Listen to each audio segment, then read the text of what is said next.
All people today emphasize to human rights, especially of gender equality. This problem comes in many forms, whether it's about the disadvantage of women compared to men, violence against women. This includes not allowing people to express their sexuality freely. Hello, today we will present about gender equality, which this happens and can be found in our society, resulting in unfair employment or even unfairness in education.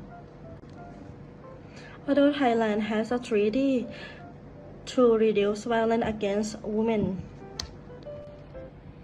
further protection for women's rights and liberty should be expanded, including gender recognition. Accept the choice to express a gender identity that is different from your innate gender, which requires an attitude adjustment to suit that gender diversity is human nature and it is a behavior that can change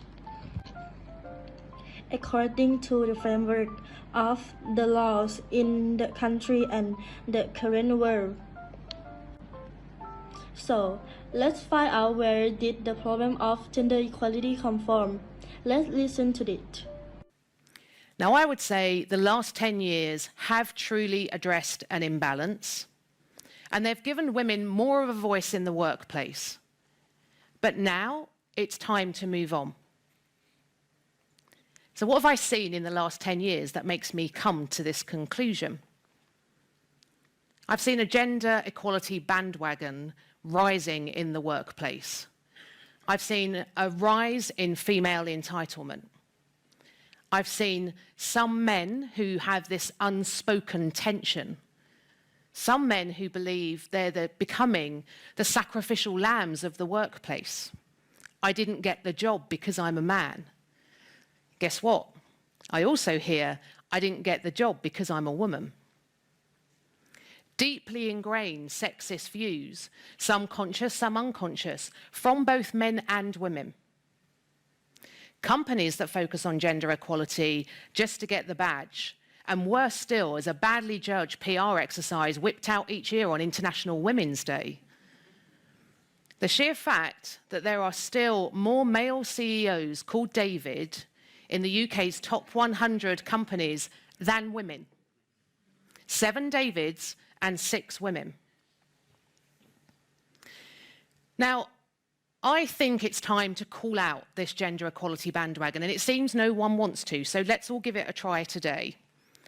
All I want is for men, women, or however you identify to have equal opportunity in whatever type of work you want to do. That's quite an easy ask. But somehow it's become very complex. So rather than unpick everything, I think we should go back to some basics. And there's 3 things that I think matter most: confidence, childcare, and capability. So confidence. Somehow, women have owned the label of lacking confidence, and we give men the label of having too much confidence. I don't believe that to be the case. Childcare. Women don't just become mothers, people become parents. So how have we made parental leave a woman's ask? That's discriminating against men. Capability.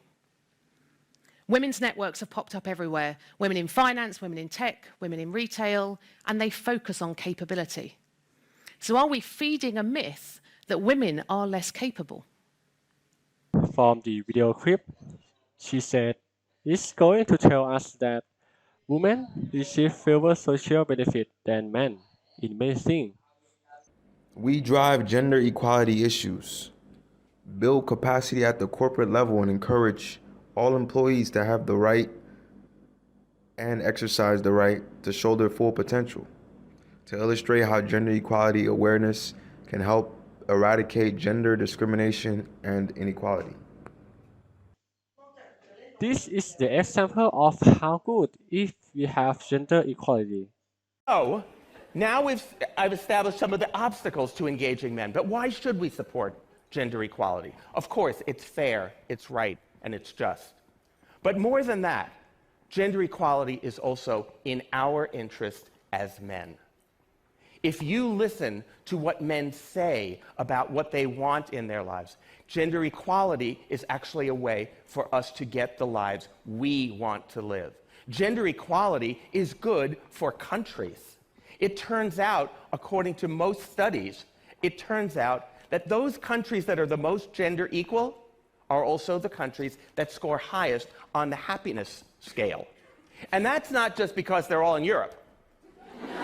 Even within Europe, those countries that are more gender equal also have the highest levels of happiness. It is also good for companies. Research by Catalyst and others has shown conclusively that the more gender equal companies are, the better it is for workers, the happier their labor force is. They have lower job turnover, they have lower levels of attrition, they have an easier time recruiting, they have higher rates of retention, higher job satisfaction, higher rates of productivity. So the question that I'm often asked in companies is, boy, this gender equality thing, that's really going to be expensive, huh? And I say, oh no. In fact, what you have to start calculating is how much gender inequality is already costing you. It is extremely expensive. So it is good for business. And the other thing is, it's good for men. It is good for the kind of lives we want to live. Because young men, especially, have changed enormously. And they want to have lives that are animated by terrific relationships with their children. They expect their partners, their spouses, their wives to work outside the home and be just as committed to their careers as they are. I was give you an illustration of this change. Some of you may remember this. When I was a lot younger, I remember there was a riddle that was posed to us. And some of you may wince to remember this riddle. This riddle went something like this. A man and his son are driving on the freeway, and they're in a terrible accident, and the father is killed. And the son is brought to the hospital emergency room. And as they're bringing the son into the hospital emergency room attending physician sees the boy and says, "Oh, I can't treat him. That's my son." How is this possible? We were flummoxed by this. We could not figure this out. Well, I decided to do a little experiment with my 16-year-old son. He had a bunch of his friends hanging out at the house watching a game on TV recently. So I decided I would pose this riddle to them just to gauge the level of change. Well, 16-year-old boys, they immediately turned to me that it's his mom, right? No problem, just like that. Except for my son who said, well, he could have two dads.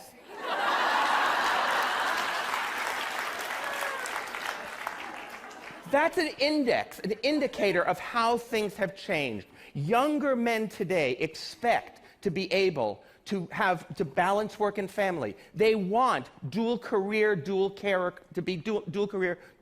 couples. They want to be able to balance work and family with their partners. They want to be involved fathers. Now, it turns out that the more egalitarian our relationships, the happier both partners are. To me, gender equality is not about politics, nature, or differences in gender. It's about not limiting yourself because of what your gender are.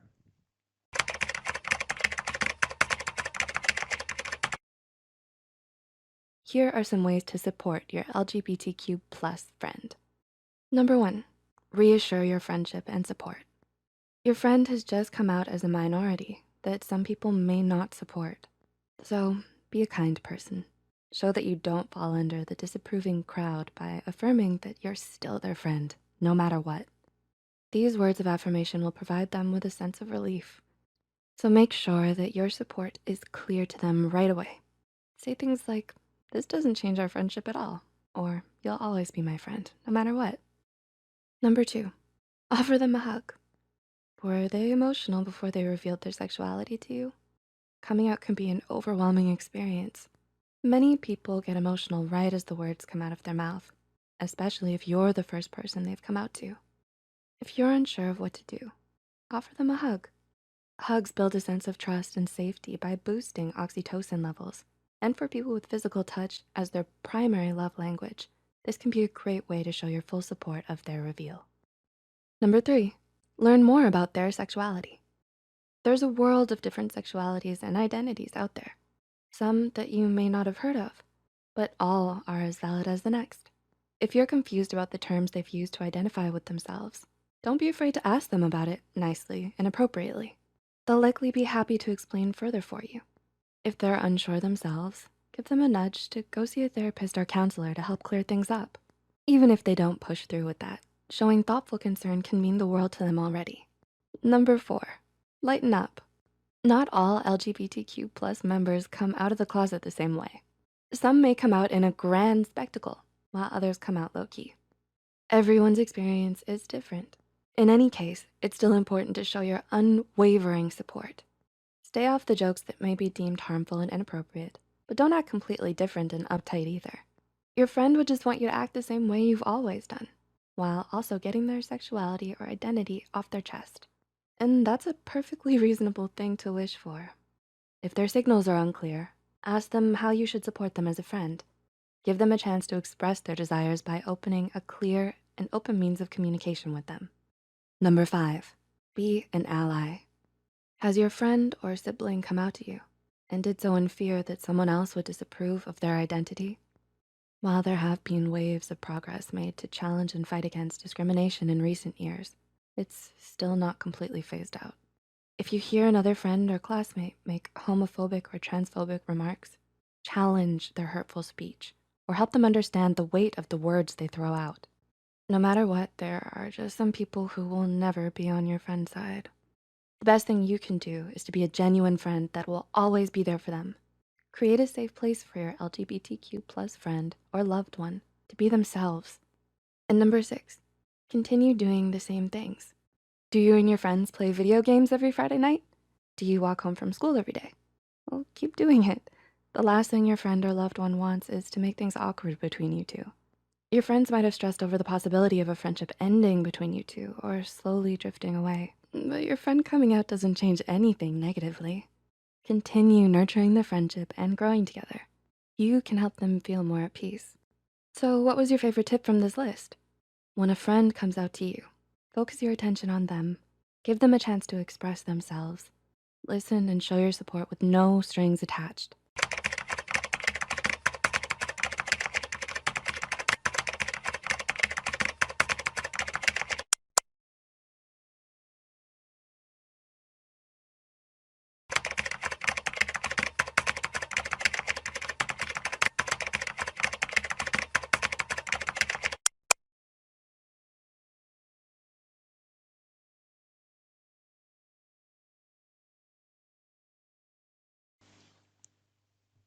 From solution for this problem, causing some group of people to resist about gender equality. Let's find out. If you consider all the men and all the women in the Western world, you'd be hard-pressed to find people who don't want equality for men and women. Sure, we all have varying opinions of how to get that equality, or even what equality actually means, but at our cores, most of us just want things to be fair. However, at the far end of the spectrum, you get a small percentage of extremists, emotionally unbalanced individuals who have an axe to grind and demand to be heard. They band together and mob mentality quickly sweeps in, which further erodes logic and increases aggressiveness. Extremist mobs all behave in a similar way, whether their cause is political, racial, or gender-based. You get both verbally and physically aggressive behavior. You get attempts to dominate and silence those who disagree with you, and you get attempts at character assassination. Essentially, they become irrational bullies. So extreme feminists may make the catch cry that all men are rapists, while men's rights activists make the claim that women who dress provocatively deserve to be raped.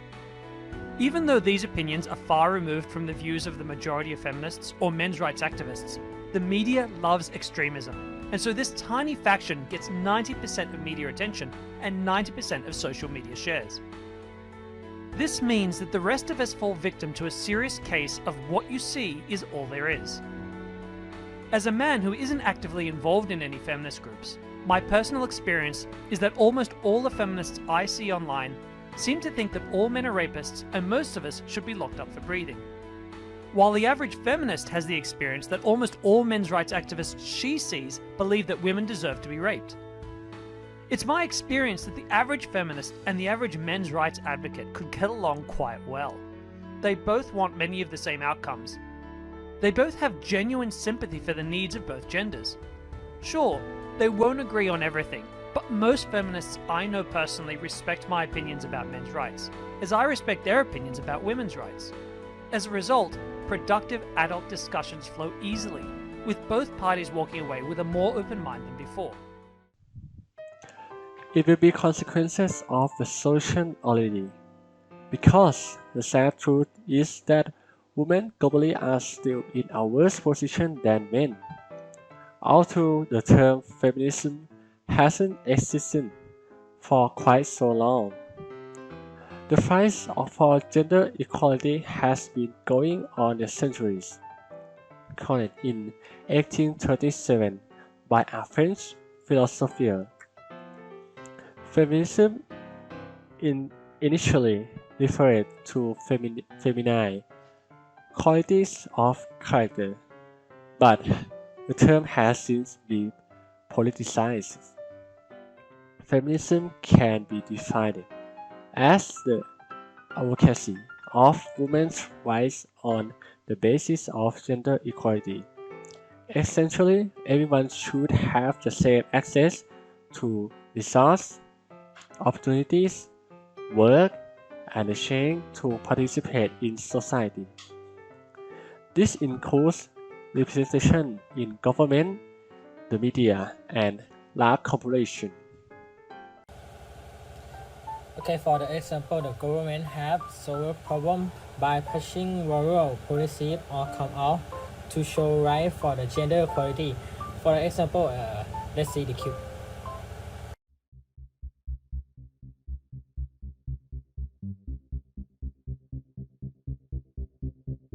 You leave it the way it is. There have been very few complaints the way it is. People go, they use the bathroom that they feel is appropriate. So if Caitlyn Jenner were to walk into Trump Tower and want to use the bathroom, you would be fine with her using any bathroom she chooses? That is correct. A radical Islamic terrorist targeted the nightclub, not only because he wanted to kill Americans, but in order to execute gay and lesbian citizens because of their sexual orientation. It's a strike at the heart and soul of who we are as a nation.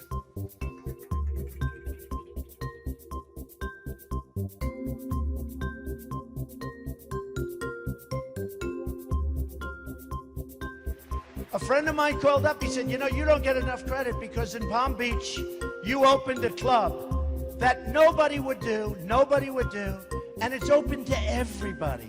It's open to everybody.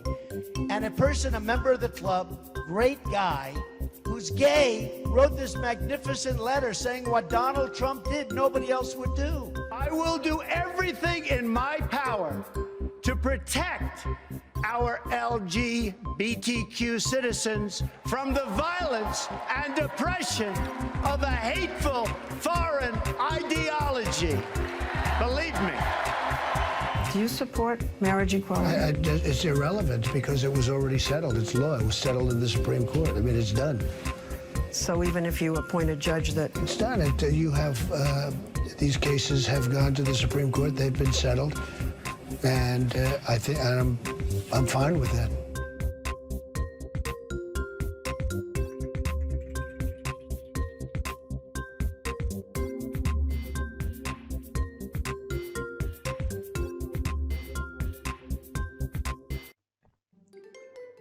In the end, all we want is just a better society, equality, and human rights. Because gender equality makes community safer, healthier, and happier. Countries with greater gender equality are most connected and benefit immensely. That's why we should do this topic and pushing various policy about this topic. Also, thanks for watching.